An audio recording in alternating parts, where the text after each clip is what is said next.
We are the anchors of Queer News Tonight, and this evening we discuss the queer headlines. Melania Trump's scheduled appearance at Mar-A-Lago Log Cabin Republicans Gala fundraiser on April 20th sparks debate over Trump appeasing Christian voters and LGBTQ+ simultaneously.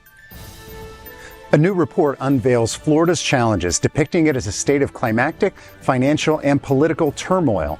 Guess how many Floridians left the state in 2023? DeSantis does not seem to know the solution. Atlanta will host the first U.S. Global Black Pride event from August 27th to September 2nd, celebrating diversity and equality. World Championship swimmer Michael Gunning, appointed ambassador for Pride House Paris 2024, says we are going to see the greatest number of out Olympians in history.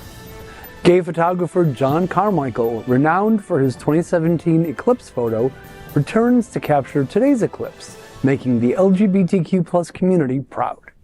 Good evening, everyone, and welcome to Queer News Tonight. This is the world's first and only LGBTQ+ daily evening television news, broadcasting live and then available on demand. Available on all smart televisions, including Roku, Apple TV, Android TV, Amazon Fire TV, Twitch, YouTube, and Facebook. It's time to queer up the news for Monday, April 8th, 2024. We are live and literally out of the closet and into the headlines. So many of your important stories we're going to tell this evening on Queer News Tonight.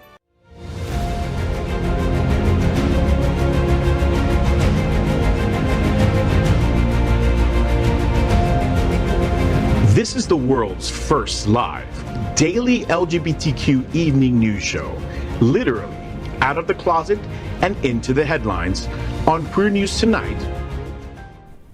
This is the world's first and only unedited live LGBTQ+ evening news show. Whatever happens unique in LGBTQ+ news, you will see it and hear it. Hotspots Magazine, Happening Out Television Network, is a nonprofit 501c3 media company in the same model of PBS and NPR, but designed for the LGBTQ+ community. Our mission is to support the 11 pillars of our LGBTQ+ community. We want to inform and educate the key issues of our queer culture, the Black community, Latino, lesbians and queer women, trans students, youth, seniors, HIV/AIDS healthcare, business, social justice, and faith. Help us support our community. We are part of one of the largest LGBTQ+ nonprofit media companies in America, Hotspots Magazine and Happening Out Television Network. In 2024, our magazine is celebrating 40 years of the LGBTQ+ experience, and our television news, talk, and entertainment shows support our mission to educate the LGBTQ+ and broader community. So let's begin by meeting tonight's anchors at Queer News Tonight. Let's welcome anchor Jamaal L. Starks. This beautiful face. Look at that. I could just look at him forever. I'm just going to stop and look at him instead of the eclipse. AKA Porcelain Baby, Jamaal is currently the president of Impulse Group Miami. He's a sexual wellness advocate and coach and walk sex siren in the ballroom scene with the House of Gorgeous Gucci. Jamaal is a board member of the Legacy Builders Consulting Group, a part of South Florida's Fit Safe Space team, and the Queer Yoga Club at Miami Life Center. Jamaal, speaking of the Queer Yoga Club, your next event is at Wynwood's Miami Life Center on April 27th. Tell me what's happening. Yes, the Queer Yoga Club. Every last Saturday of the month, or fourth Saturday of the month, we have the Queer Yoga Club at 11 a.m.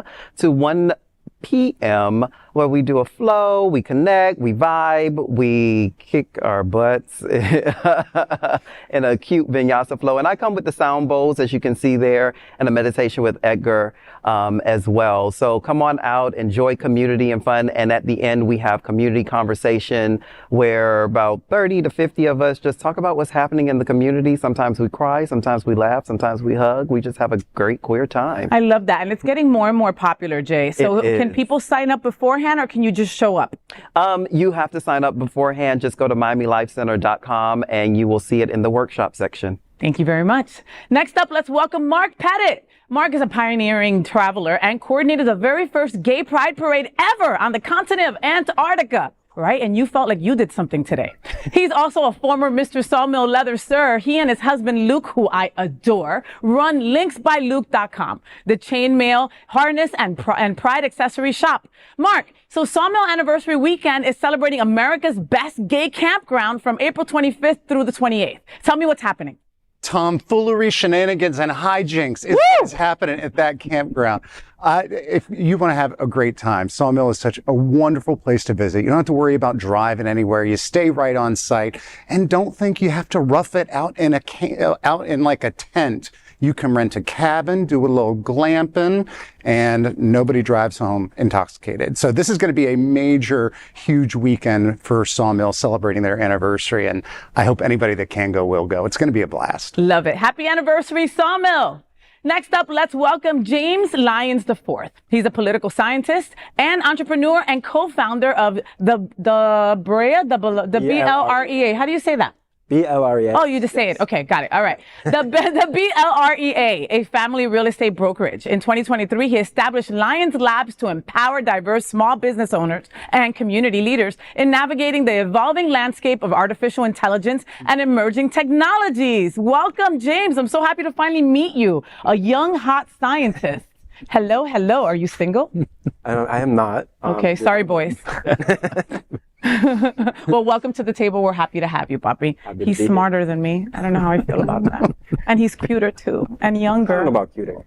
And younger. You're supposed to say, I don't know about that either. I don't know about that. I love James. All right. Next up, let's welcome anchor Gregg Shapiro. Gregg's 9th book, Refrain and Light, was selected for the Poetry Mutual 10 Best Poetry Books of 2023. His entertainment coverage, including celebrity interviews, runs in a variety of print and online publications. Gregg, you're joining the Legacy Couples Flow at Miami Beach Pride on April 14th. They are so cute. Tell me what's happening. Well, my husband Rick and I are really looking forward to the always wonderful, you all know how great Miami Beach Pride, the parade is. It's spectacular. It's short, it's not crazy, it's really fun. And we'll be on the Legacy Couples Float featuring LGBTQ plus couples who have been together for 10 years or more. Each couple is adorned with a tasteful sash with their names and the number of years they've been together. Aww. Rick and I are in our 32nd year as a couple. That's beautiful. Married since 2014. So we hope to see you there at the parade. Listen, there's something about those sashes because like none of those legacy couples were sweating and I was dying at Miami Beach Pride last year, all right? So I need to get me a sash. It's wicking. It's something about it. And of course, this is tonight's lead anchor, FayWhat. She is a legendary television events host, television and radio personality, and the host of the FayWhat show on Mondays. Faye, you are hosting Pulp at Island City Stage on April 19th. Tell me what's happening. Oh my God, I can't wait. I've heard such wonderful things about Pulp. So take a nostalgic trip back to vintage Hollywood featuring femme fatales radiating sex. Doesn't this all say FayWhat? And they radiate sex and sass in Island City's Pulp. It's running April 11th to May 5th. And April 19th, I will be the guest host, and I am super excited about that. So get your tickets now at islandcitystage.org. So we are the reporters for Queer News Tonight, and this evening we begin with the queer headlines. The LGBTQ plus community in South Florida and across America is diverse. Our community across the world is vast. And here are the bullet points of the queer news for today, Monday, April 8th, 2024. First this evening, let's begin by queering up politics. Melania Trump to host Log Cabin National Gala at Mar-A-Lago. Conservative heads explode. The former First Lady Melania Trump is making headlines once again, this time for her upcoming appearance at a fundraiser for the Log Cabin Republicans, a conservative LGBTQ plus group. The event is scheduled to take place on April 20th at Mar-A-Lago. This isn't the first time Melania has collaborated with the Log Cabin Republicans. In 2021, she attended the group's annual Spirit of Lincoln Gala as the guest of honor. However, not everyone in the Republican community is pleased with Trump's association with the pro-LGBTQ plus cause. Christian Republicans, in particular, are expressing frustration at Trump's involvement in the Log Cabin Republicans, a group that is banned from the Texas Republican Party. Jenna Ellis, a former attorney for Donald Trump, has also expressed dismay over the Trump's participation in a pro-LGBTQ plus event. She said, quote, "This is an example of something Trump is doing that zero Christians can support," end quote. Emphasizing her disagreement over Trump's support for Log Cabin Republicans, she adds, quote, "Where and when in conflict, I follow Christ over Trump," end quote. Melania Trump's involvement in her husband's presidential campaign has been limited, with only 2 formal public appearances noted. The first in November 2022, campaign kickoff, and a joint appearance with him in March to vote in the Florida presidential primary. And now she's supporting a conservative LGBTQ plus group. Does it mean Trump is trying to pander to the LGBTQ plus community? If yes, will it work? Hell to the no, it won't work. Listen, Melania Trump, girl. Listen, it makes sense that this event is on 420 because you're going to have to be really high to go to Mar-A-Lago and deal with Melania Trump, okay? I am so glad that James is here because he'll be able to maybe tell me a little bit about this. I personally think that Melania Trump is hiding somewhere with some Cheetos and her dog watching TV. That this is an AI hologram of her, and that is why we've only seen her come out twice. Okay, that is what I think. James, what do you think?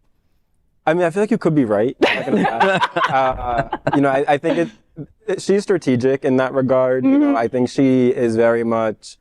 Sometimes I feel bad for her. But on some she really was like, you know what? I'm gonna marry this billionaire. I'm gonna have money. I'm gonna do what I want. And then this man turns around and becomes president. I mean, I would be pissed if I was. Messed up her president, and he became that president. You know what I mean? Of all presidents. Yes. Yeah. I just feel like she wasn't trying to be first lady. That doesn't. She was probably like, oh, he'll live another 5, 10 years. She had that off, right? Going. And where does this person get off saying 0 Christians are going to be behind our community? Like, we are literally in Sunshine Cathedral Church. I hate that brush is used to paint over all Christians when that's not even the way I think that the majority. Wow. It's funny how the Pope thinks. Like the Pope is, that's somebody you should listen to. That they can bless same-sex unions, but couples. So I feel like if it's clear, like you said, to your point, like it's clearly not all Christians, and it's a weak excuse for them to use that. But I'm loving the implosion. I'm loving the implosion of between conservatives, you know, because Trump this is not his first time, going to an LGBTQ plus event and supporting LGBT. Do you not remember when it was Trump for Gays and he had the flag and he was waving it in front of the podium? Yes, and he sent his daughter, not the popular one, the other one. Yeah, the other one. The other one that nobody knows. Nobody remembers that had an addiction. You know what I'm talking about. Yeah. He sent her to represent him. Yeah. And then he said something like, I have been the president that has done more for LGBTQ+. For the gays. No, he said the gays. He said for the gays. Yeah. I remember because he calls us the blacks. And he calls the gays, the LGBTQ+, he calls them the gays. So this isn't his first time. It's like, where have conservative Christians gone? Who do they think that Trump is? And I follow Christ before I follow anything. Girl, get out of here. Well, I think Melania will feel right at home at a log cabin Republican event because they're just money-hungry whores just like she is. Wow, Brad. At least we know she'll be well-dressed. Either that or she will face the wrath of those sick queens at her own home at Mar-A-Lago. Or all of us. She does always come with, she really gets the evil villain look down. Her and Ivanka, they have that evil fascist look down to a T. Yes, they do. But I do think also, I want to go back to what you were saying though about conservatives kind of imploding here, because this does show Trump has never been about anything other than Trump. Right. So once you say I'm for Trump, Trump actually does not care if you're black, white, gay, anything. He cares that you're for Trump. And that's what it all comes down to. Right. They're disposable as well. I think that these log cabin Republicans, as weird as we find them, though, are important to understand. Understanding them, I think, gives you a little bit of an insight into understanding conservatives, and you cannot change somebody's mind that you don't understand where they're coming from. Okay. Next, let's queer up South Florida and Florida. 500,000 left Florida in 2023, and radical politics is one of the major reasons. Florida Governor Ron DeSantis, known for his controversial policies, based his presidential aspirations on Florida's supposed prosperity. However, a recent report paints a different picture, depicting the state as a pressure cooker of scorching heat, high living expenses, and divisive politics. In a recent interview with NBC News, Floridians, both new and longtime residents, shared conflicting perspectives on the state's vibe. Donna Smith, a former Tampa Bay resident of 30 years who relocated to Pennsylvania in December, lamented the loss of the relaxing beach community that she once cherished. She described the current atmosphere as constantly stressful, fearing it could erupt at any moment. Despite Florida's status as the second fastest growing state in the U.S., last summer with over 700,000 newcomers in 2022, there's also a notable exodus. A state's growth numbers only reflect new residents, but the real numbers are very different. Approximately 500,000 individuals left the state during the same period of 2023, highlighting the polarizing nature of Florida's appeal. Another major reason for people leaving Florida is increasingly severe storms and hurricanes that have led to skyrocketing homeowners insurance rates, with a staggering 42% surge last year, amounting to an average of $6,000 per homeowner. This is the highest in the nation. Car insurance rates in Florida stand at a staggering 50% higher than the national average. Coupled with home prices soaring by 60% since 2020 and one of the lowest median salaries in the nation, the state grapples with a severe affordability crisis. Addressing these pressing issues demands bold and innovative solutions. DeSantis, on the other hand, is fanning the flames in a culture war and fighting diversity and inclusion. I mean, really, though, these numbers are great news to DeSantis.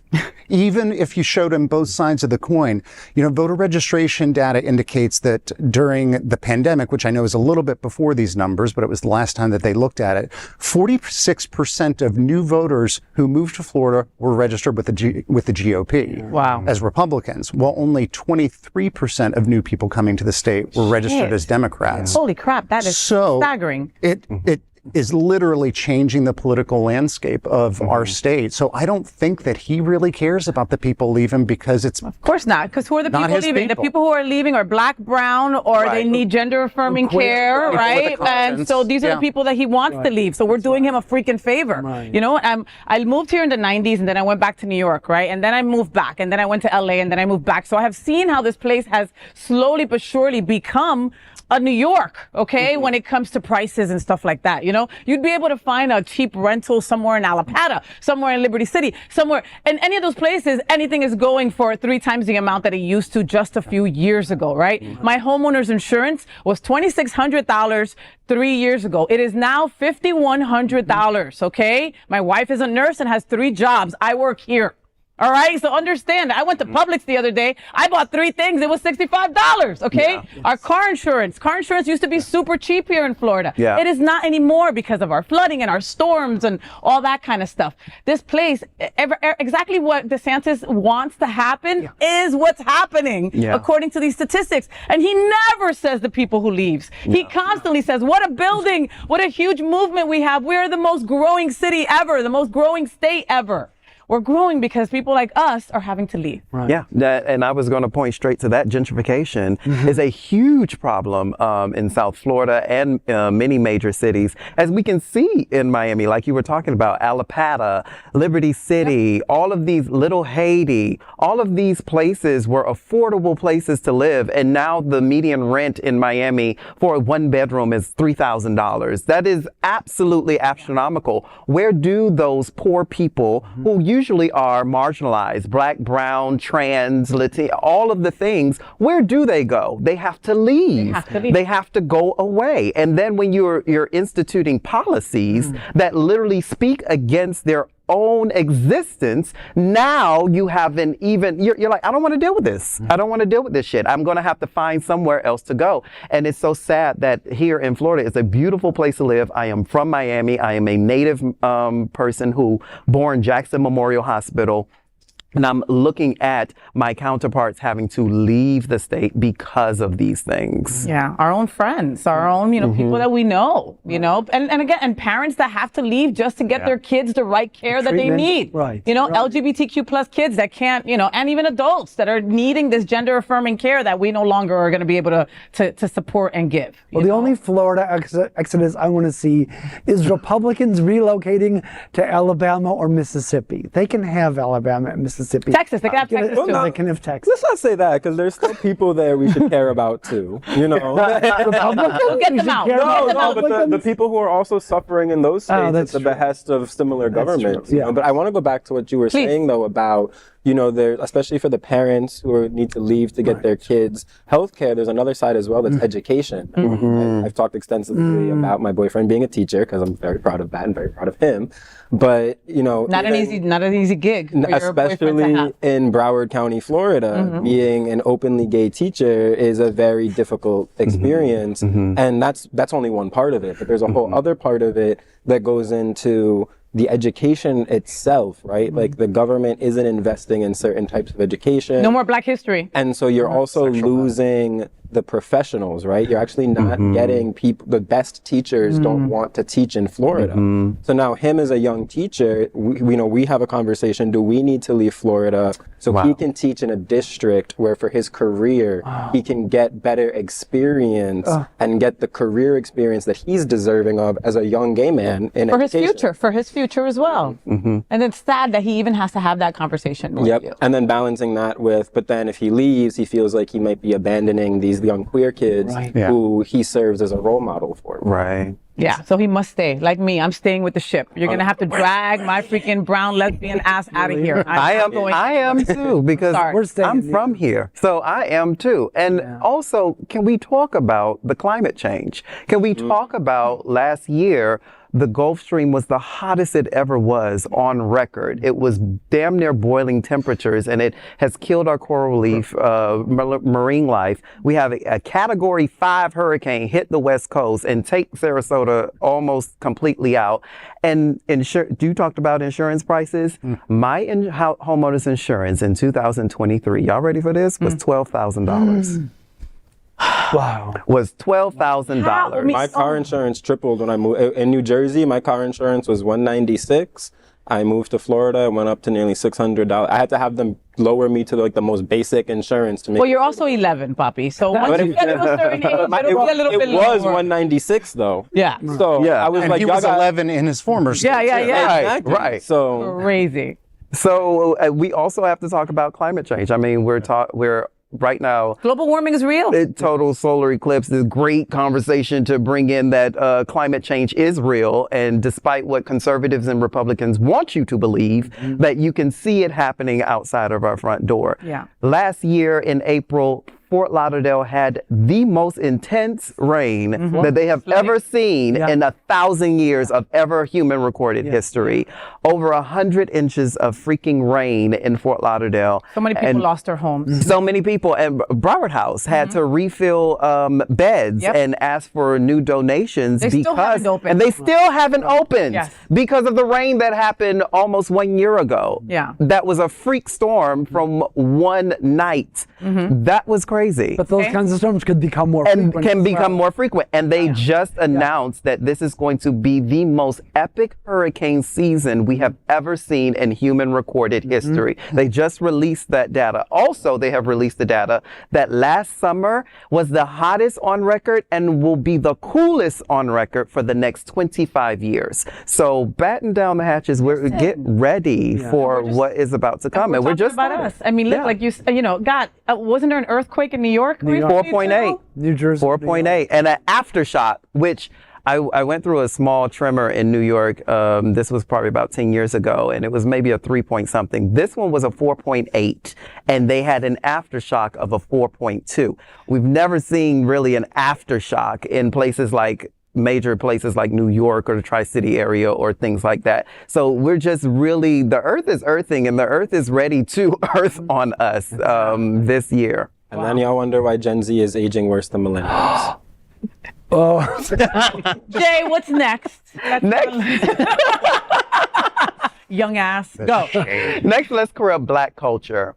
Atlanta proves it is the center of Black LGBTQ plus universe with global Black pride. The Empire City of the South seems to also be the heart of growing Black LGBTQ plus community. Atlanta will host its first inaugural U.S. event for Global Black Pride later this year from August 27th to September 2nd. Michael Iguodaro, president of Global Black Pride, expressed excitement, highlighting Atlanta's rich civil rights legacy and vibrant community as the perfect backdrop to celebrate diversity and equality. Malik Brown, Atlanta's LGBTQ Affairs Director, hailed the city as a beacon for human rights and LGBTQ plus equality. Atlanta Global Black Pride will offer an array of activities, including workshops, conferences on human rights, lectures, and empowerment brunches. Additionally, attendees can enjoy a booze cruise, dance parties, live performances on the main stage, and Whipped University, an erotica, dance, and theatric experience. Established in 2020 amid the global pandemic and economic downturn, Global Black Pride emerged as a platform to unite and engage the isolated Black queer community. Last year, it held its inaugural in-person event in Toronto. Atlanta Global Black Pride 2024 marks the event's U.S. debut. So I love this. I used to live in Atlanta from 2011 to 2016, and it was actually, I said to myself I would never live in Atlanta, and then found myself in Atlanta due to my job, and it was the first place I was able to really engage my Black queer side. It was just an amazing thing to walk into the grocery store and just feel completely comfortable to actually engage with other people and to get hit on. Like, people used to drive through the parking lot and be like, boop, boop, hey, beautiful. I was like, yo, this would never happen in Miami. Like, I'm feeling this. I'm feeling it. So I'm loving this. I'm loving this event. Yeah. Well, look, you know, I am not a Black queer boy like you are, right? But going to Atlanta, I've also felt the love of the community there, right? And it's like, and Atlanta knows how to party. Oh my God, yeah. their strip clubs are amazing. Okay, sorry, it's not about strip. Come on, Magic. Sorry about but it's just, they know how to party. So when I think about Global Black Pride, this is the best place for you to start. I can't think of another city in U.S. that is better equipped and ready for this kind of a monstrous action that this is going to bring, you know? And I hope it's not the only time that they do this, because it's the first time that they're in the U.S. They were originally in Canada, you know, and they're like, let's try out the U.S. Where are we going? We're going to ATL, baby, because that's what it's all about. They did the research. You know, I want to go to that erotica dance thing. Oh, yeah. Right? That's what caught my eye. You want to host that, don't lie.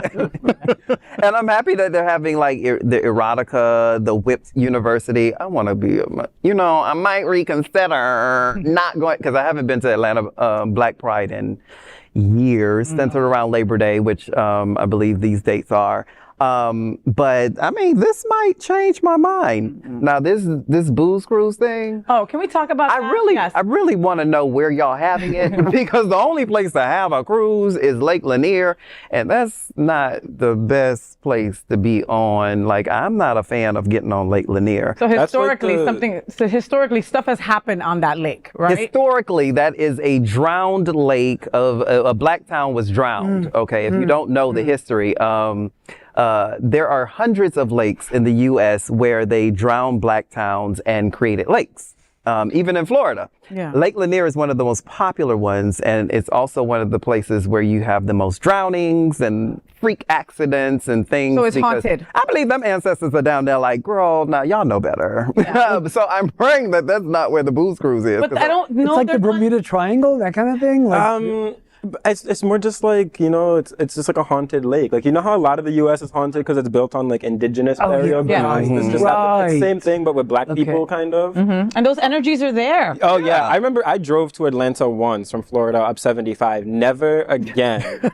I do 95 all the time. I will do that little clip of 95, no problem. But that west side, I remember driving. I'm holding the steering wheel.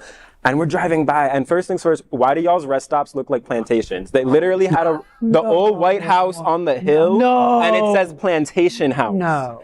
And I'm like, I can hear the ancestors like whispering in my ear. Why don't you run? Keep going, baby. Keep going. Don't stop. You'll make it through. I swear. And then we picked up my friend. She's white. I had her drive. I was like, I'm not doing I don't even know where she's at. You drive. I'm sorry. That's it. I do feel safer when I get inside Atlanta city limits. Yep. It's so funny when I'm driving up to Atlanta, as soon as I cross Macon, everybody knows. As soon as you cross Macon and you get like, it's kind of sort of the outskirts of the Atlanta airport, you're like, oh. I can breathe again. Ooh, I'm here. I'm Okay. here. I'm almost there. And you know, with all they say about Florida, that's also how I feel driving into Florida from This Georgia. is the same thing. Panhandle. It's the same thing. You Panhandle. cross Yeah. that Florida, Georgia, that St. Mary's River, Yeah. and I'm like, whew, take cruise control off, speed up a little bit, like Right? you feel like you're like, okay, Breathe. I'm safe. Like you can Wow. breathe. But I honestly think that this Global Black Pride is going to be fantastic. I wish them all the luck for their inaugural in the U.S. Yeah. Kick ass, okay? It goes good this year. Me and Jamaal go next year. Yeah. Right? And that works. I'm down. James, what's next, baby? Yeah. Next up, let's queer up sports. Olympic Pride House ambassador says Paris will have the most out athletes ever. Michael Gunning, a world championship swimmer, has been named an ambassador for Pride House Paris 2024, ahead of the upcoming Olympics. He believes this event could set a record for the most openly LGBTQ+ athletes in Olympic history. In an exclusive interview with Attitude, he emphasized the importance of LGBTQ+ representation in top-level sports, noting the significant progress made in this regard. Past ambassadors have included notable figures like Stephen Fry, Ben Cohen, and David Furnish.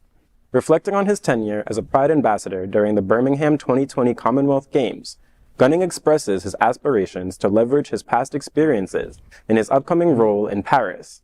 He emphasizes the Olympics' core essence of fostering unity and aims to inspire, educate, and empower all individuals attending the grand sporting event in Paris, touted as the world's largest.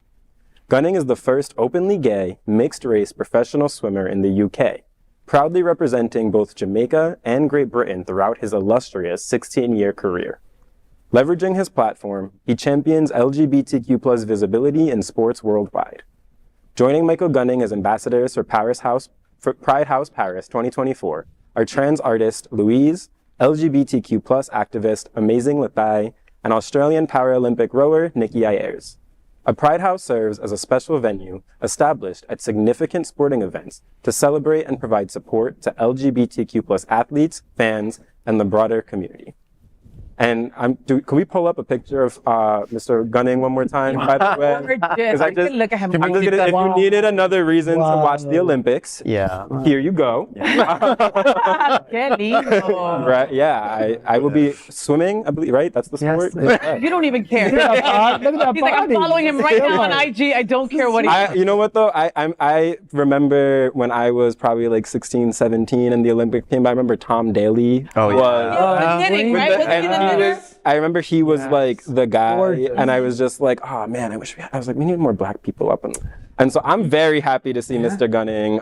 As in my unbiased opinion, we love seeing mixed race, Representation. West Indian and Yeah. British, but we love West Indian athletes, we love gay athletes, and we love athletes that are as cute as he is. He's adorable, and I can look at him all day, okay? Yeah. And, and the thing is that I'm not a sporty gay. You guys know that, right? I just don't. I'm not into it. But you tell me that an Olympic athlete is out, I'm there and I'm gonna support. You know what I mean? Because that's us. That's us playing, right? And that's like a friend of ours in the game doing the damn thing. And we've done the stories here at Queer News Tonight where it's not the healthiest, it's not the safest for them to go out there and do what they do, but they still represent us. Well, I wonder how much of an impact that kind of presence at the regular Olympics will have on the gay games or the other sort of gay-themed Olympics that they do. Yeah. So I wonder if this is going to sort of cut into that, or better yet, this is probably more exposure. So maybe these athletes will have a chance to reach a larger audience. I hope it's more exposure. I hope it's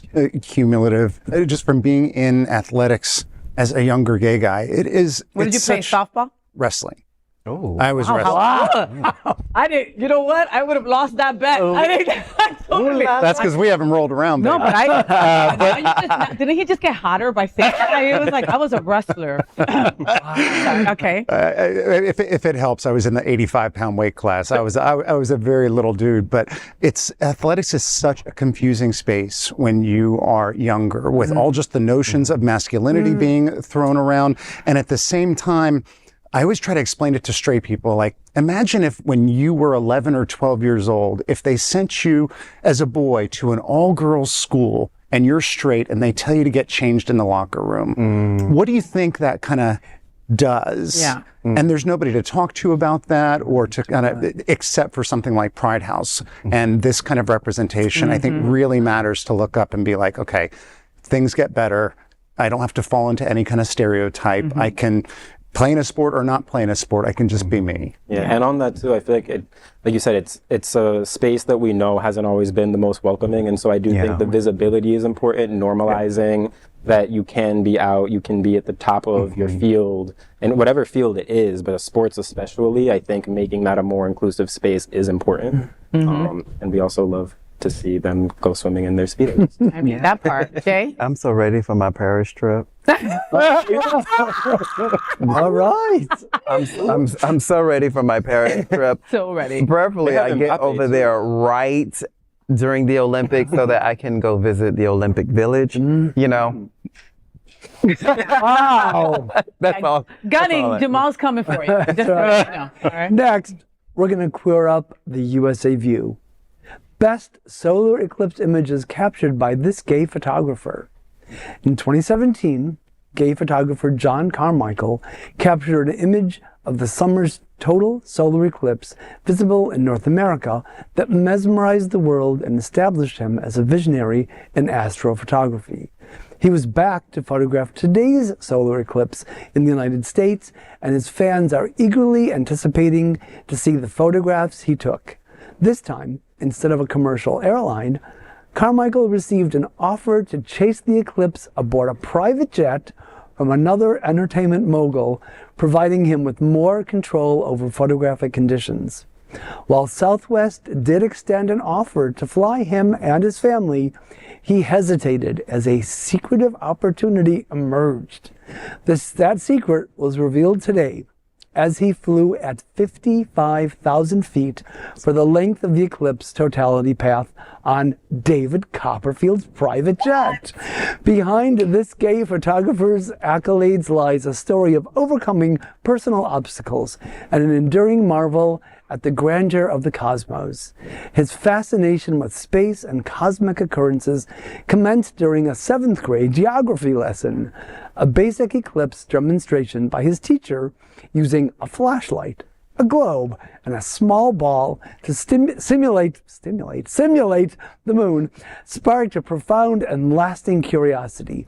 One of the milestones of his career was when Jack Dorsey, the former CEO of Twitter, invited him to unveil the image at a company-wide event in San Francisco. Carmichael's career milestones can also be highlighted by his inclusion in Elton John's art collection, which shines as a bright star, a testament to acknowledgement from one of the world's most passionate photography collectors. We hope you enjoyed today's eclipse, because it won't come again until August of 2044. I have to say, Carmichael's photography work is it's simply breathtaking, and he deserves to be showered with praise. But in terms of the solar eclipse, I'd like to quote my spirit animal, Miss Jean Brodie, and say, for those that like that sort of thing, that is the sort of thing they like. There's a lot of us gay space nerds who adore this man and Carmichael? Yes. Okay. I think that there's something about space and like sci-fi that a lot of queer people do lean into, because in this whole kind of like sci-fi world, you get to imagine or long for a world that I think is a little bit more evolved. Like surely the other creatures out there that have been around for billions, like they have this shit figured out. They don't give a shit. They don't give a shit that you're gay. Yeah, exactly. It's not the top of their list. Exactly. Right. I'm a big fan of the gay space communism that they always seem to have, where like all the countries on Earth were like, oh, there's an alien invasion, there's aliens, so we don't need to fight on Earth anymore. Let's just figure everything out. Oh yeah, we have all the resources. The AI just distributes your food, or you like generate it, whatever, and everyone's just vibing. I feel like we need a little bit more gay space communism. Back to AI again. Yeah. Back to AI. Do you think that people get a little crazy during something like this? Well, don't forget that. I mean, like my dog has been doing circles all day, and I was like, "What the hell is wrong with him?" Because did I forget to give him his meds? Maybe, but was it the eclipse? Supposedly they can sense people's. There was a thing online that they can sense people's response to it. And you might have, like, when the moon's going right in front of the Earth like that, it can be disrupting Pressure. maybe our gravity, the electromagnetic field, perhaps. There's all kinds of solar flares that we're going to be able to see and get exposed to that you don't normally, because the corona Arizona is so exposed. The So sunlight also gets weird. The Yeah, sunlight there can be gets weird. I remember last time they had these glasses with like the red and green paper in it for you to see. I didn't see shit. That's Somebody So, like, like and the the red only and thing, green like, glasses. and like now, yeah, it looked like a 3D glass from like the 80s. And then like today, my wife took out the coriander or whatever the hell you put the calendar. I thought she was gonna make me spaghetti, and she's like, "No, I'm going outside to see the eclipse." And I'm like, Faye. my Cubans lost her shit. Hey, number one, somebody gave you some 3D movie glasses to look at.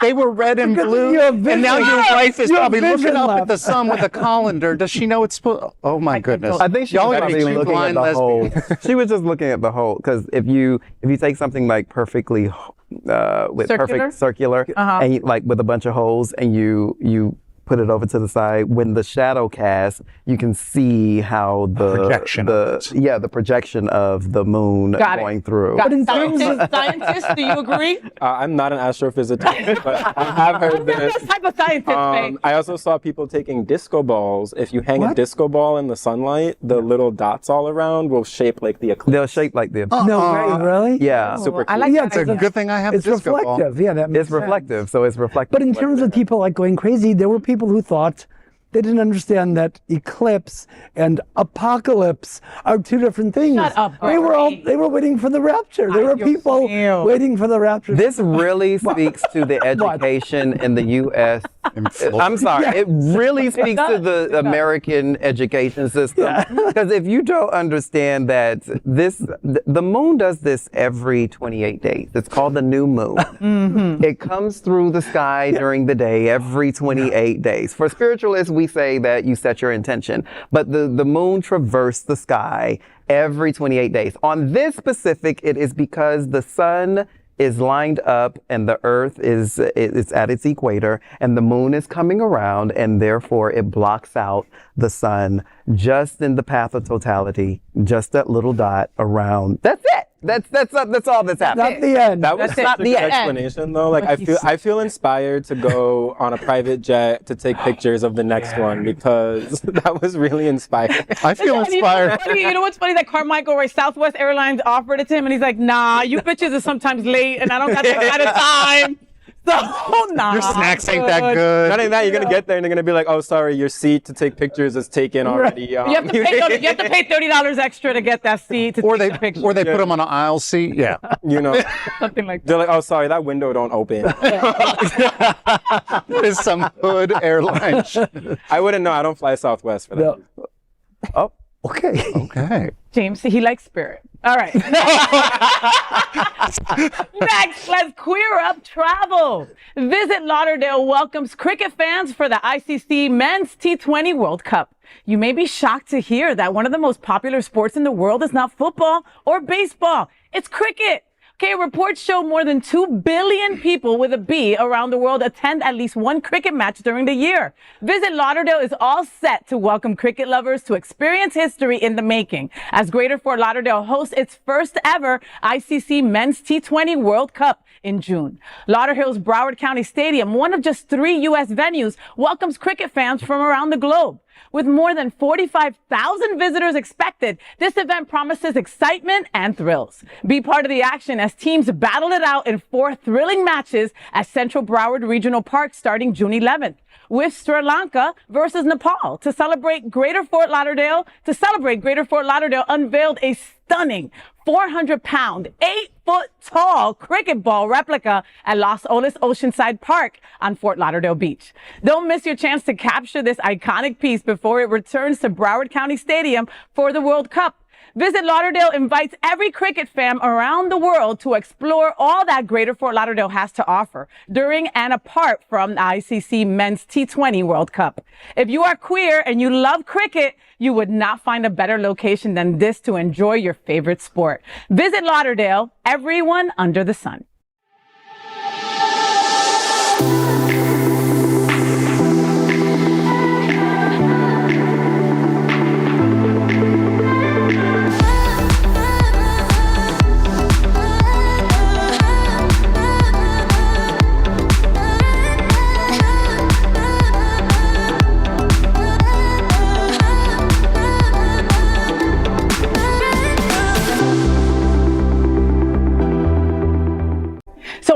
I had no idea that cricket was so popular, right? Like I see that big paddle and I get kind of turned on, right? But then I'm also kind of like, ooh, what do you do with this? This seems cool, So I didn't know that it was so popular. And then James over here was telling me that it's like huge and I had no idea. Yeah. Do you play? I don't, but I know a lot of my uncles back in Trinidad seem to like cricket. Okay. I always thought of it as, in my mind, cricket was Trini baseball growing up. I was just like, oh, that's just the type of, it's like baseball. It has a bat, you hit it, you run around in circles, sports ball.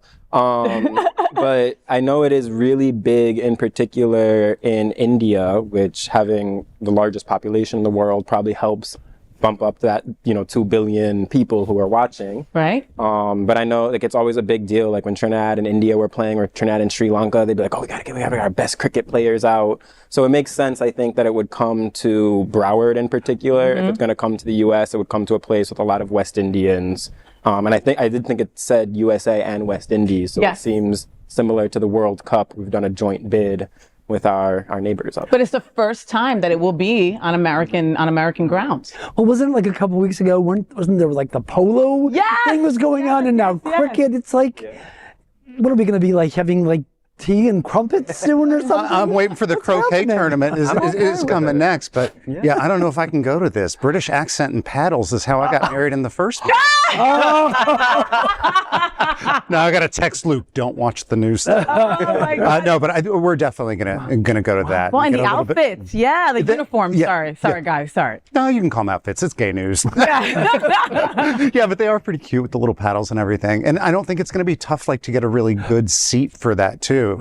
And I like sporting events. I really do. The energy of the crowd to be there, and just for it to be something for us, I think is really special. I love that. And so some of the matches that we're going to have here, like we said, it's going to be June 11th, Sri Lanka against Nepal. June 15th is going to be Canada against India.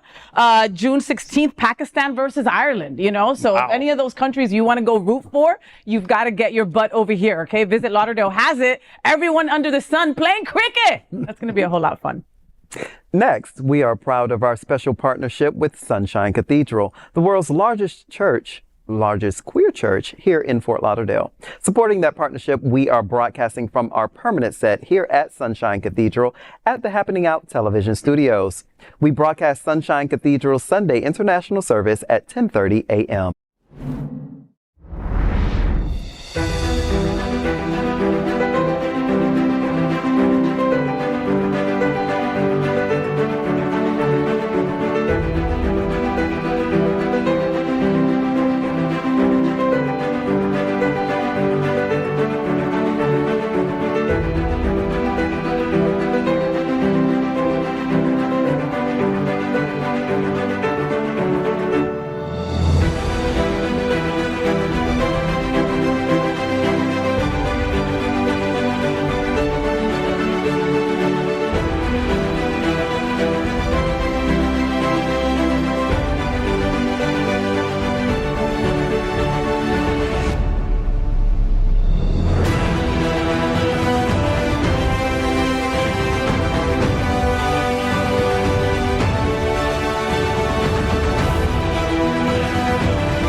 We finish tonight's Queer News headlines with a segment we call LGBTQ plus 1 Minute News.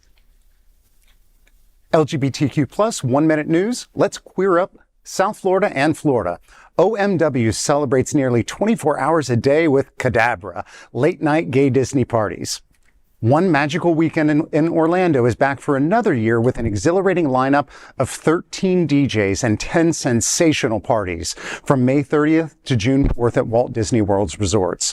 OMW is one of the world's largest LGBTQ plus travel events, and one of the reasons is because the activities go nearly 24 hours a day. One of the attractions of this big event is Cadabra, after-hours parties. Cadabra After Hours Neon Fantasy features DJ Deanne will be on May 31st. Cadabra After Hours Locker Room will be on June 2nd with music by DJ Nick Strackner. The last near all-night event will be Cadabra After Hours Daddy on June 3rd, featuring DJ Alex Lowe. Don't miss out on the ultimate celebration. For tickets and further information, visit onemagicalweekend.com. LGBTQ plus 1 minute news, let's queer up business. After libs of TikTok's anti-trans campaign, Planet Fitness gyms received bomb threats. According to Media Matters, at least 17 Planet Fitness gym locations nationwide have received bomb threats following an anti-transgender campaign by right-wing media outlets. These outlets also include libs of TikTok by Chaya Raichik. Last month, Raichik began to criticize Planet Fitness for permitting trans girls and women in women's locker rooms, alleging it compromises women's safety. Libs of TikTok tried to generate outrage by accusing Planet Fitness of various baseless offenses like discriminating against white people and grooming kids.